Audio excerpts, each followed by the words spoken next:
Hi friends, मैं doctor Musharraf Hussain आपका एक बार फिर से स्वागत करता हूं। दोस्तों, आज मैं आपके साथ शेयर करने वाला हूं या आपसे बात करने वाला हूं उस बीमारी के बारे में जो एक सामाजिक समस्या के तौर पे सामने आती है और जिन लोगों को ये बीमारी हो जाती है उनके लिए थोड़ा सा मुश्किल हो जाता है समाज में, क्योंकि उनको कुछ कमेंट्स आते हैं इस तरह के इस बीमारी को लेके।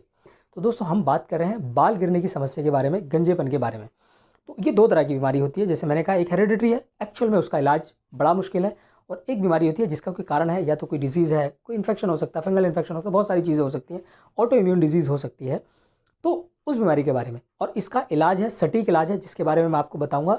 उस देसी इलाज के बारे में जो बहुत ही आजमाया हुआ सटीक नुस्खा है। तो आप मेरे साथ इस वीडियो में आखिर तक बने रहें। तो आइए दोस्तों, हम वीडियो की शुरुआत करते हैं।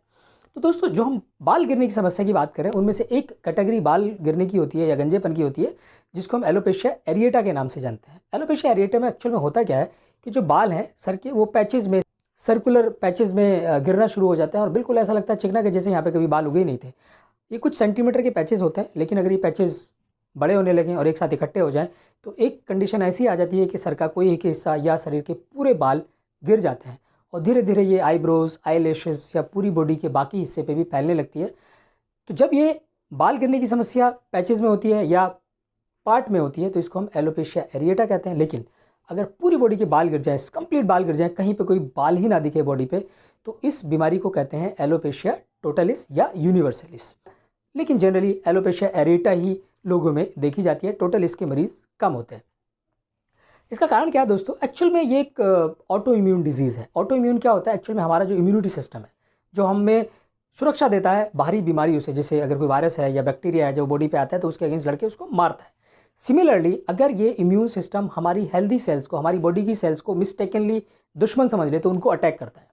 तो उसके कारण जो बाल की जड़ें हैं, जिनको हम हेयर फॉलिकल कहते हैं, अगर उस पर हमारा ही इम्यून सिस्टम अटैक करने लगे तो जो बाल की जड़ें हैं या हेयर फॉलिकल्स हैं वो कमज़ोर होने लगते हैं, जैसा इस पिक्चर में आप देख सकते हैं, और वो बाल धीरे धीरे गिरना शुरू हो जाते हैं। और बिल्कुल जिस एरिया पे ये ऑटो इम्यून सिस्टम अटैक करता है वो बिल्कुल क्लीन हो जाता है, वहाँ पे बिल्कुल बहुत जैसे किसी ने रेजर से साफ़ कर दिए वहाँ के बाल, और बिल्कुल चिकना जैसे यहाँ पे कभी बाल उगे ही ना हो।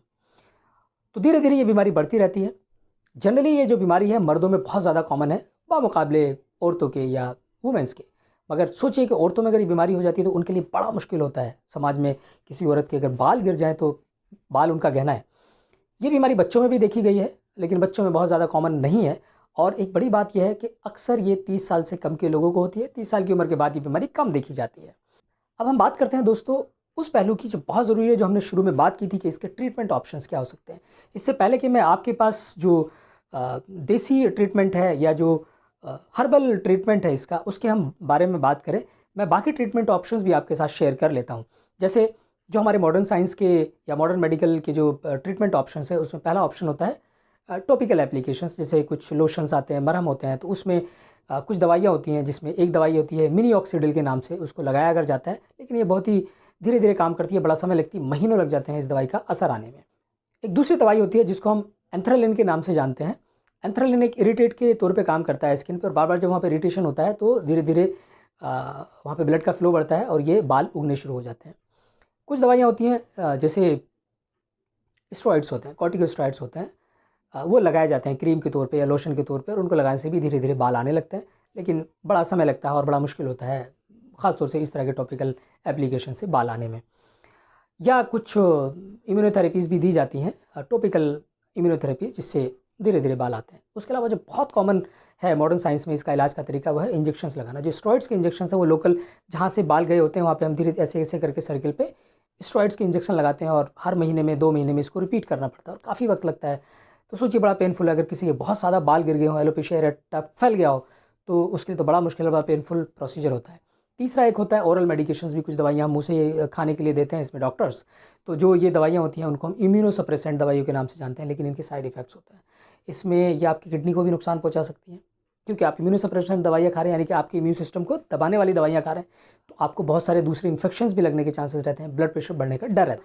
तो दोस्तों, अब मैं आपको बताता हूँ वो इलाज जिसका कोई साइड इफेक्ट नहीं है।